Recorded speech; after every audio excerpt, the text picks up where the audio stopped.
Ayan na nga, finally, ngayon ko lang nagamit ang binigay na Easy Pro brand. So, ibig ko sabihin, mga seasoning, ano po yan?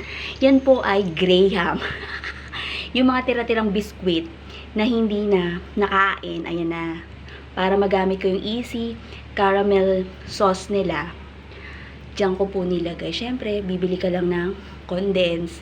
At maliban dyan, ang nilagay ko, yung peanut butter na bago ma-expired. Lahat po yan, bago ma-expired, ginawa ko ng Graham. Hindi ko na kailangan bumili pa ng Graham. So, ito ang Graham pa from Easy brand. So, lahat ng seasoning nila, ngayon ko na balak gamitin. At, bago ko makalimutan, bukod po dyan sa mga biskwit na hindi bago ma-expired, ay yung ayun o, nakikita kaya yung chicha corn. Yes, ang sarap pala, no? Malaki nga yung lalagyan yan bago ko maubos. Naalala ko, i-vlog ko muna.